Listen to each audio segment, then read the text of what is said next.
BA first year इतिहास की इस कक्षा में आपका स्वागत है।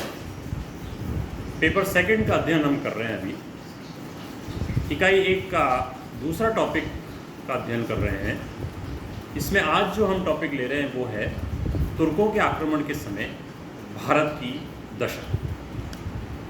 ये दो तरह से अध्ययन किया जा सकता है, महमूद गजनी के आक्रमण के समय भारत की दशा तथा मोहम्मद गौरी के आक्रमण के समय भारत की दशा। इतिहास में हमारे लिए मोहम्मद गौरी के आक्रमण के समय जो स्थिति है वो इम्पोर्टेंट है, अतः हम उस समय की स्थिति के बारे में अध्ययन करेंगे। सुविधा की दृष्टि से हम इसे 5 भागों में विभाजित करते हैं। पहला भाग है राजनीतिक अवस्था।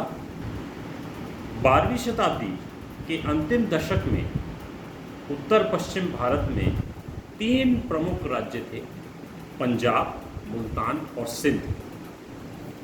इन 3 राज्यों के अतिरिक्त उत्तरी भारत में कई अन्य राज्य भी थे। इनमें प्रमुख थे दिल्ली और अजमेर में चौहान वंश का राजा पृथ्वीराज, कन्नौज में राठौड़ वंश का राजा जयचंद, गुजरात में चालुक्य वंश और बंगाल में पाल और सेन वंश। इन सभी राज्यों में आपसी फूट थी और निरंतर संघर्ष चलता रहता था। विशेषकर पृथ्वीराज चौहान और जयचंद के मध्य युद्ध होता रहता था। उत्तर भारत के सभी राज्य राजा अभिमानी थे और किसी एक के नेतृत्व में संगठित होकर विदेशी आक्रमण के विरुद्ध संयुक्त मोर्चा बनाने की मनोदशा में नहीं थी। इसी तरह दक्षिण भारत भी अनेक छोटे छोटे राज्यों में विभाजित था।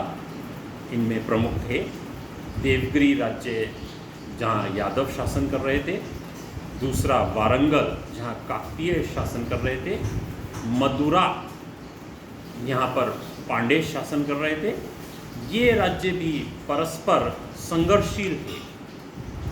दक्षिण भारत उत्तर भारत की राजनीति से पहले की तरह उदासीन था।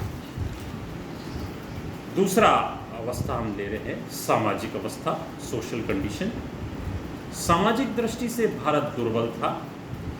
जाति उपजाति का विभाजन, स्त्रियों की गिरती हुई स्थिति इस बात के प्रमाण थे। जाति प्रथा के कारण भारत का समाज विभाजित था। जाति परिवर्तन और अंतरजातीय खान पान तथा विवाह संबंध संभव नहीं थे।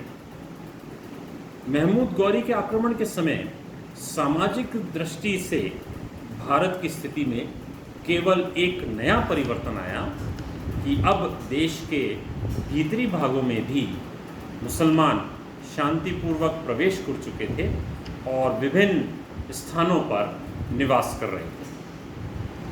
तीसरा धार्मिक अवस्था, रिलीजियस कंडीशन। धार्मिक दृष्टि से भी गिरावट स्पष्ट थी। हिंदू और बौद्ध धर्मों में अनाचार फैल गया था।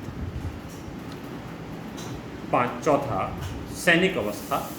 सैनिक दृष्टि से भारत ने अपने शस्त्रों और अस्त्रों को युद्ध शैली में सुधार करने का कोई प्रयत्न नहीं किया।